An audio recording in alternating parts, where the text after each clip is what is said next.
श्री भगवान की जय। संत शिरोमणि आचार्य विद्यासागर जी महाराज की जय। तत्वार्थ सूत्र का तीसरा अध्याय चल रहा है। पिछले दिन या कल की पाठशाला में आपने तत्वार्थ सूत्र के तीसरे अध्याय के 3 सूत्र देखे थे। पहले सूत्र में क्या बताया आचार्य ने कि इस नीचे अधोलोक में एक के नीचे एक 7 पृथ्वियां हैं। रत्न प्रभा, शर्करा प्रभा, बालुका प्रभा, पंख प्रभा, धूम प्रभा, तम प्रभा और महातम प्रभा। 7 पृथ्वियां घनोदधि वलय पर टिकी है। घनोदधि वलय घनवात वलय पर टिका है। घनवात वलय तनुवात वलय पर है और तनुवात वलय आकाश पर प्रतिष्ठित है। ये 7 पृथ्वियां नीचे नीचे हैं। हमने नक्शे से आपको समझाया था और ये भी बताया था एक पृथ्वी से दूसरी पृथ्वी के बीच में असंख्यात योजन खाली स्थान है। नारकी जीव पृथ्वियों के अंदर जो गड्ढे या बिल बने हुए हैं उनमें रहते हैं। उन बिलों की संख्या कितनी है ये दूसरे सूत्र में आया था। तासूत्रिंशत वाले सूत्र में उन पृथ्वियों में 30 लाख, 25 लाख, 15 लाख, 10 लाख, 3 लाख, 5 कम 1 लाख और मात्र 5 ये नारकियों के रहने के स्थान अर्थात बिल है। बिलों की कुल संख्या थी 84 लाख। ये जमीन के अंदर बिल हैं। जमीन के अंदर बिल होंगे तो वहां तो अंधकार ही अंधकार होगा। हाँ बिल्कुल, नरकों में घोर अंधकार रहता है। तो वो आपस में लड़ते होंगे मान लो, तो उनको दिखाई कैसे पड़ता होगा। हमने आचार्य से प्रश्न पूछा था।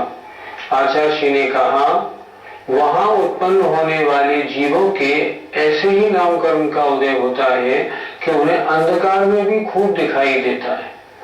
हमने कहा ऐसा कैसे हो सकता है। तो आचार्य ने कहा क्यों, उल्लू को दिन में दिखाई देता है या रात में। हमने कहा रात्रि में। क्यों, उसके ऐसे ही नामकरण का उदय है। इसी प्रकार उन नारकियों को भी ऐसा ही होता है। उनके नरकों में या बिलों में अंधकार ही अंधकार है और ऐसे 84 लाख बिलों में असंख्यात नारकी रहते हैं।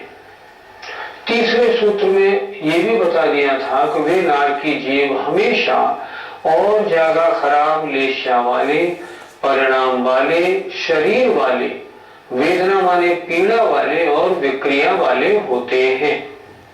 अब आज चौथा सूत्र प्रारंभ करते हैं। परस्परोदीरित दुःखा। परस्परोदीरित दुःखा बोलिए। परस्परोदीरित दुःखा। उनको नारकियों को और क्या दुख होते हैं। परस्पर उदीरित दुःखा अर्थात परस्पर माने आपस में, उदीरित माने दिए गए दुख वाले होते हैं। नारकियों को इस बात का सबसे बड़ा दुख है कि वहां लड़ाई आपस में बहुत होती है। किसी से किसी की कोई दोस्ती नहीं, परिणामों में जरा भी किसी के प्रति राग भाव, करुणा भाव कुछ नहीं। वहां सब एक दूसरे से लड़ने में ही 24 घंटे लगे रहते हैं। तो सबसे बड़ा दुख इसमें दिखाया परस्पर माने आपस में, उदीरित माने दिए गए दुख वाले होते हैं।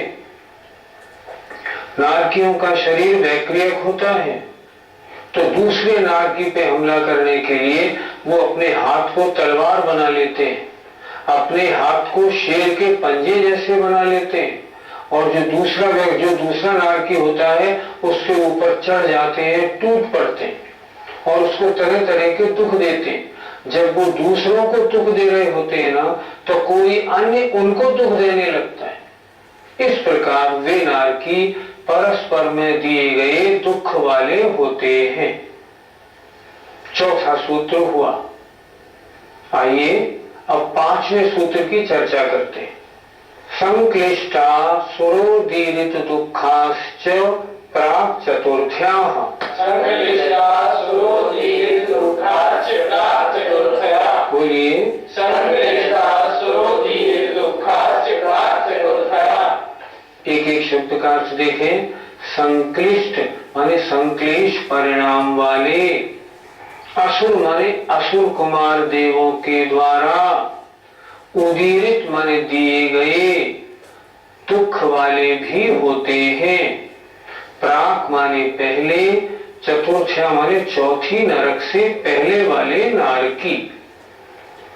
चौथी नरक से पहले वाले नारकी का मतलब हुआ अर्थात तीसरे नरक तक। सूत्र का अर्थ देखें, तीसरे नरक तक के नारकी जो होते हैं वे संक्लेश परिणाम वाले, असुर कुमार देवों के द्वारा दिए गए दुख वाले भी होते हैं। अर्थात जो असुर कुमार जाति के अम्बावरीश नामक आदि देव हैं, महान संक्लेश परिणाम वाले होते हैं। उन्हें उन नारकियों को आपस में लड़ाने में, भिड़ाने में या स्वयं उनको मारने, काटने, उठा के अग्नि की भट्टी में झोंक देने, उनके शरीर को छील देने आदि कार्य करने में बड़ा आनंद आता है।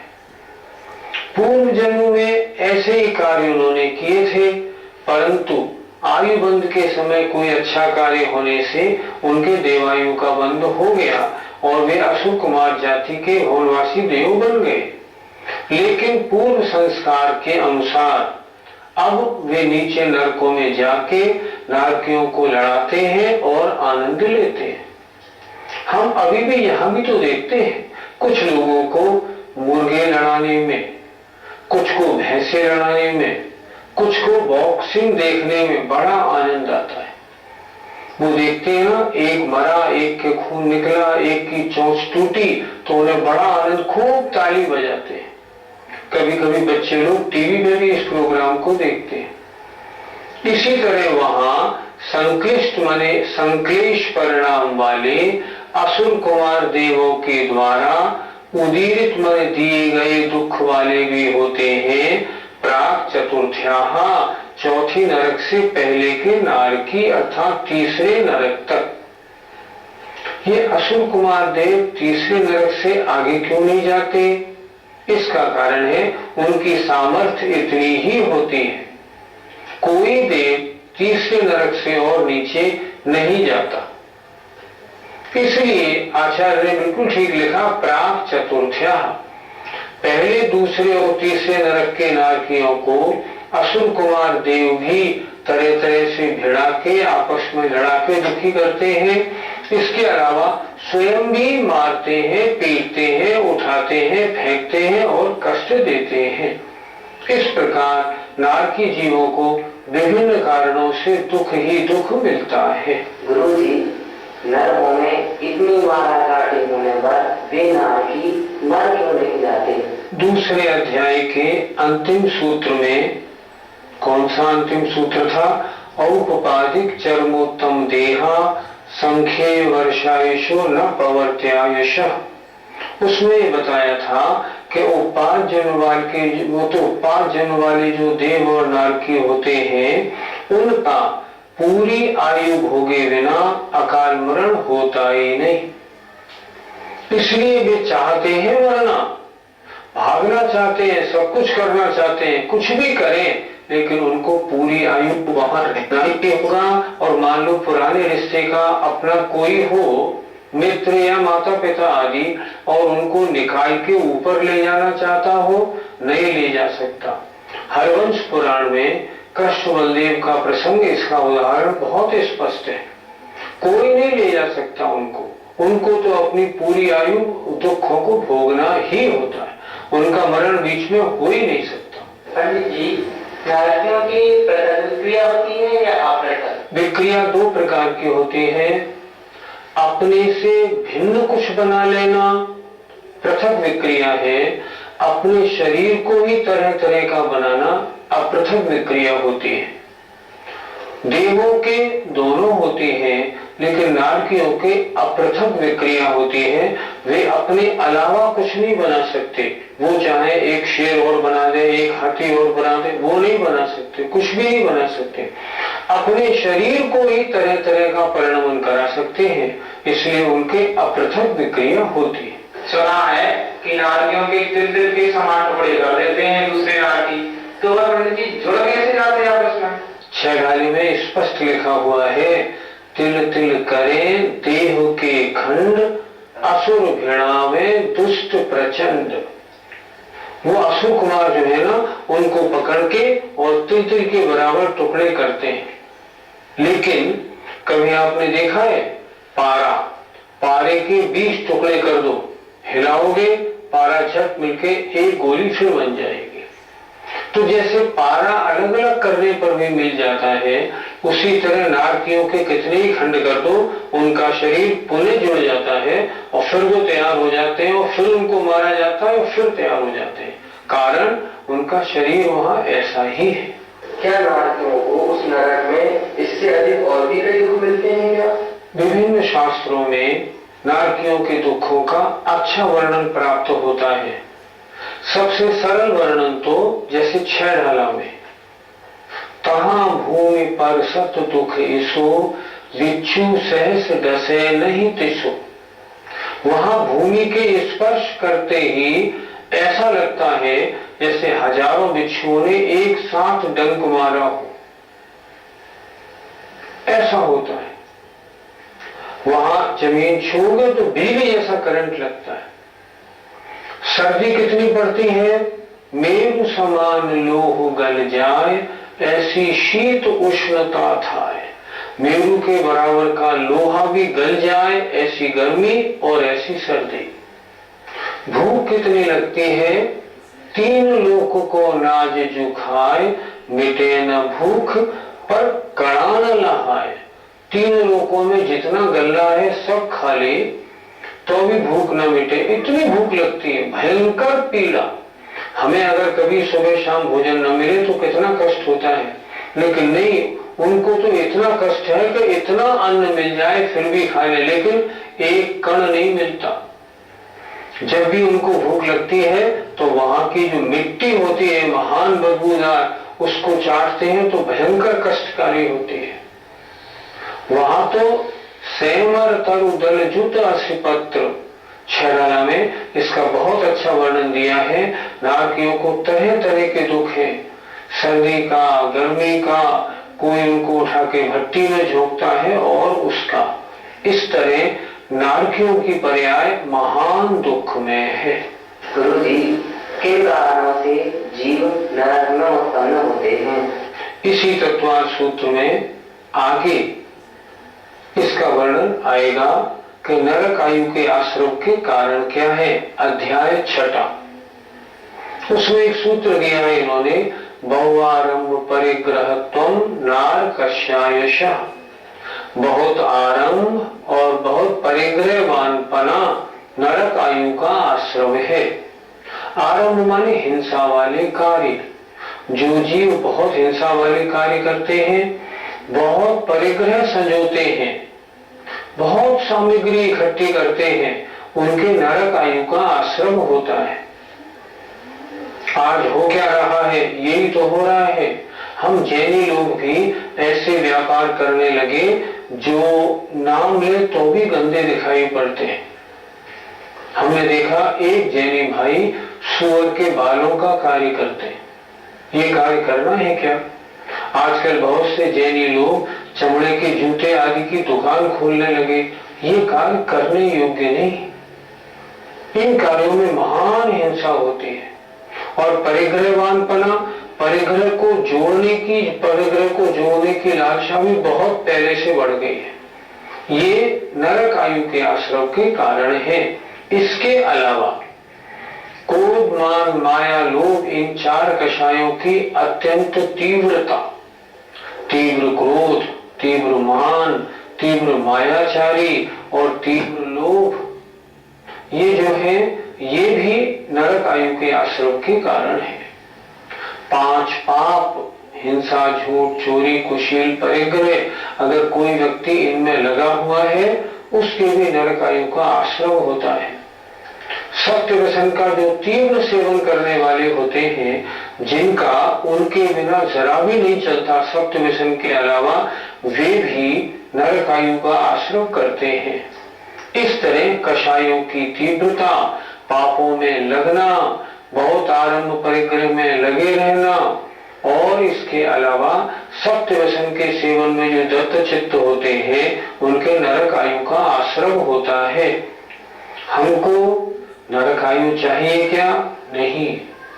नरक में जाना है क्या? नहीं। तो हमें क्या करना चाहिए? कषाय, पाप, सत्य व्यसन, इनसे दूर होना चाहिए। अगर हमारा खाना पीना ठीक नहीं है, मद्य मांस मधु के सेवन की आदत है, उसको छोड़ना चाहिए। सत्य व्यसनों के सेवन का काम है छोड़ना चाहिए। हमें अपनी कषाय बंद करनी चाहिए। हमें पापों के सेवन से दूर होना चाहिए। अगर हम ऐसा करेंगे तो निश्चित रूप से नरक आयु का आश्रय नहीं होगा। अन्यथा आजकल समय बहुत खराब है, कषाय और पापों की भरमार है। यदि उसी अनुसार हमने अपने आप को बना लिया तो नरक आयु का आश्रय कभी भी संभव है। मुझे आशा है कि नरक के दुखों को सुन के हम अपने जीवन में पाप कार्यों को दूर करेंगे। आइए, एक प्रश्न अवशेष रहता है, जो नारकी होते हैं उनकी आयु कितनी होती है? अगला सूत्र देखते। तेष्वेक त्रि सप्तदश सप्तदश द्वाविंशति त्रयस्त्रिंशत् सागरोपमा सत्वानां परा स्थिति।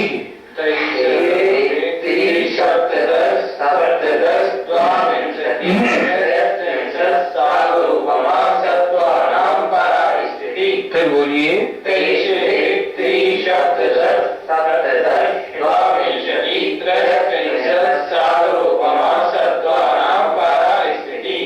इस सूत्र को बोर्ड पे समझाता हूं। सूत्र देखें। तेष्वेक, इसका संधि विच्छेद किया।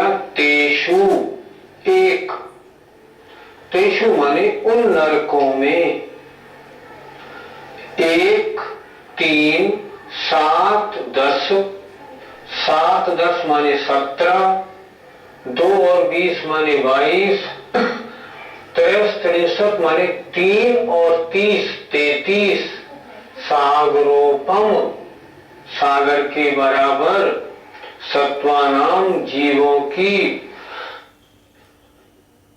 परा माने उत्कृष्ट, स्थिति माने आयु होती है। इस सूत्र में क्या बता रहे हैं कि उन नरकों में जीवों की उत्कृष्ट माने मैक्सिमम आयु कितनी है। देखें, सागरोपम हम सबके साथ लगाएंगे, अर्थात तेषु माने उन नरकों में 1 सागर, 3 सागर, 7 सागर, 10 सागर, 7 और 10 17 सागर, 22 सागर और 33 सागर जीवों की। सत्वानाम, जीवों की। परा माने उत्कृष्ट, स्थिति माने आयु होती है। अब इसे हम क्रम से ले लें, अर्थात पहले नरक के जो जीव है ना, उनकी उत्कृष्ट आयु 1 सागर, दूसरे नरक की 3 सागर, तीसरे नरक की 7 सागर, चौथे नरक की 10 सागर, पांचवें की 17 सागर, छठे नरक की 22 सागर और सातवें नरक की 33 सागर जीवों की उत्कृष्ट आयु है। इससे ज्यादा इन नरकों में जीव नहीं रहते, ये इनकी मैक्सिमम आयु होती है। आपने उत्कृष्ट आयु तो बता दी, इनकी जघन्य आयु भी तो होती होगी। पहले नरक में जघन्य आयु 10,000 वर्ष है। उत्कृष्ट आयु 1 सागर है। दूसरे नरक में जघन्य आयु 1 सागर 1 समय है। उत्कृष्ट आयु 3 सागर है। तीसरे नरक में जघन्य आयु 3 सागर 1 समय है। उत्कृष्ट आयु 7 सागर है। ऐसे सातों नरकों में लगा लेनी चाहिए। अब इसको ऐसा समझते हैं, किसी ने नरक आयु का बंध किया 1 सागर, उसका जन्म होगा पहले नरक में। अगर उसने बांधी आयु 1 सागर 1 समय, तो उसका जन्म होगा दूसरे नरक में। क्यों? कि वो दूसरे नरक की जघन्य आयु है। 1 सागर तक की जिनका आयु का बंध होगा वो पहले नरक में रहेंगे। एक बात और विशेष जानने वाली है, जैसे पहली नरक है, पहली नरक में पटल कितने हैं? पटल माने बिलों की लाइंस कितनी है? 13। सबसे कम आयु वाले पहले पटल में, जैसे कम से कम 10,000 वर्ष, अधिक से अधिक 90,000 वर्ष पहले पटल में, फिर उससे ज्यादा दूसरे में, उससे ज्यादा तीसरे में, चौथे में, करते करते 13वें पटल में सबसे ज्यादा आयु वाले मिलेंगे। दूसरे नरक में 11 पटल हैं, तो उसमें सबसे कम, मान लो 1 सागर 1 समय आदि वाले जो होंगे ना, वो मिलेंगे पहले पटल में, और जो 3 सागर आयु वाले होंगे वो मिलेंगे अंतिम पटल में। ऊपर से जितनी नीचे आप जाएंगे उस नरक में, उसमें उतनी उनकी आयु ज्यादा होगी। जघन्य आयु वाले पहले पटल में, उत्कृष्ट आयु वाले अंतिम पटल में होंगे।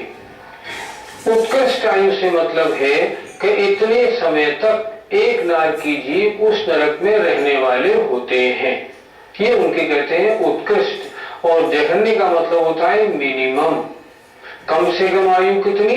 10,000 वर्ष पहले नरक की, और उत्कृष्ट आयु सबसे ज्यादा 7वें नरक की 33 सागर होती है।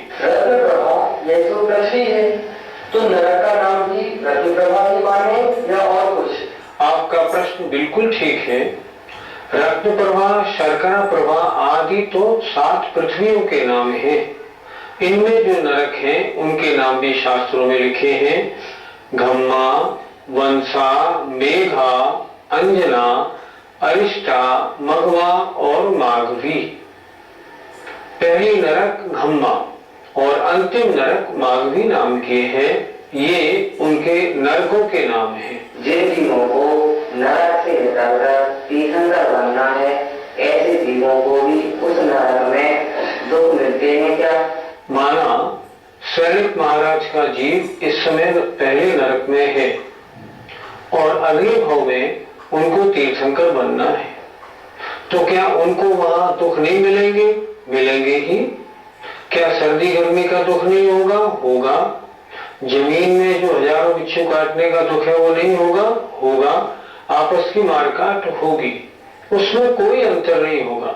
एक अंतर जरूर होगा, जब उनकी आयु 6 माह शेष रह जाएगी, तब देव लोग उनकी सुरक्षा के लिए चारों ओर कोट माने बाउंड्री बना देंगे, ताकि जो सूत्र आया था ना, परस्परो दीरित दुखा, आपस में लड़ाने वाला जो दुख है ना, वो उनका दूर हो जाएगा।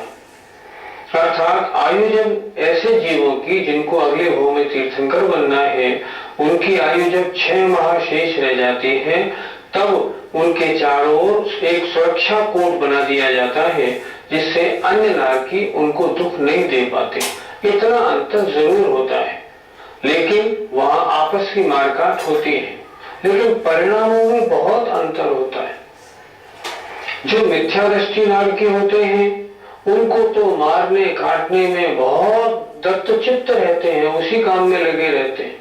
लेकिन जो सम्यक दृष्टि जीव होता है, सम्यक्त होने के कारण उसके परिणामों में उनके अनुसार बहुत विशुद्धि और बहुत अच्छे परिणाम होते हैं। वे अपनी तरफ से ज्यादा मारकाट न करके मेरी राय में अपना बचाव ज्यादा करते होंगे।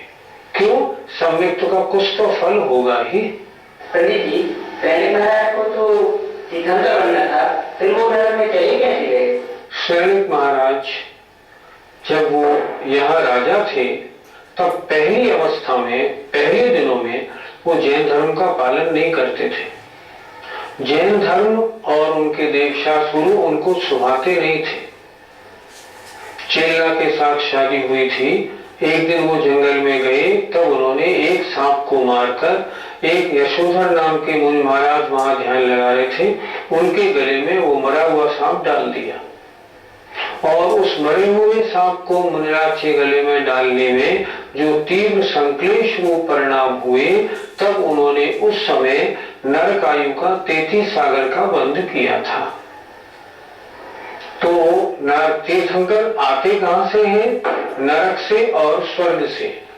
अब नरक से कौन से आते हैं? जिनको यद्यपि तीर्थंकर प्रकृति का बंध बाद में हुआ, सैनिक महाराज को तीर्थंकर प्रकृति का बंध बाद में हुआ, उस समय तो उनके तीव्र संक्लेश परिणामों के कारण मिथ्या दृष्टि अवस्था में 33 सागर की आयु का बंध हो गया। बाद में जब उन्हें सारी बात जानकारी हुई, जैन धर्म के विषय में जानकारी मिली, और जब लौट के वहां आए थे और उन्होंने देखा कि मुनि महाराज उसी अवस्था में बैठे हैं, उन्हें हटाया और उनको आशीर्वाद मिला, तब उनको सम्यक दर्शन की प्राप्ति हुई और तब वह 33 सागर की आयु घट के मात्र 84,000 वर्ष की रह गई। एक बार जो आयु बंध जाए, वो उसके बाद कितने ही पुण्य कर्म करो, वो आयु भोगनी ही पड़ती है। राजा श्रेणिक ने पहले नरक आयु बांध ली, उसके बाद उन्होंने फिर जैन धर्म स्वीकार करके भगवान महावीर से, सुनते हैं, 60,000 प्रश्न भगवान महावीर स्वामी और गणधर देव से किए और उन्होंने क्षायिक सम्यक्त प्राप्त किया। लेकिन इतना होने पर नरक आयु घट तो गई, लेकिन आयु बदलती नहीं, इसलिए उनको नरक जाना पड़ा। लेकिन जिन्होंने तीर्थंकर प्रकृति का बंध प्रारंभ कर दिया है, ऐसे जीव कभी नरक नहीं जा सकते। उनके अगर आयु बंद होगी मनुष्यों के, तो मात्र देवायु का बंद होगा, अन्य आयु का बंद नहीं होगा, क्योंकि सम्यक दृष्टि जीव ही तीर्थंकर प्रकृति का बंद करते हैं और सम्यक दृष्टि जीव के मात्र देवायु का ही बंद होता है, अन्य नहीं। यह सागर कितने वर्षों का होता है? एक सागर का मतलब होता है असंख्यात वर्ष, लाखों करोड़ों अरबों संख्यों नहीं, असंख्यात वर्ष, अनकाउंटेबल, इतने वर्षों का एक सागर होता है। एक बार नरक में गए, अब तो असंख्यात वर्षों तक दुख भोगना पड़ता है। आज जो हमने नरक संबंधी सूत्रों का अध्ययन किया, उससे हमें शिक्षा ये लेनी है, हम अपने परिणामों को अब अच्छा बनाएंगे, अपनी प्रवृत्ति को अच्छा उत्कृष्ट बनाएंगे, अपने उपयोग को अशुभोपयोग से हटाकर शुभोपयोग में लगाएंगे, ताकि ऐसे भयंकर नरकों का दुख भोगने का अवसर न आए और शीघ्र से शीघ्र अच्छे अच्छे निमित्त मिले और हमारा उद्धार हो जाए। आइए, जय जय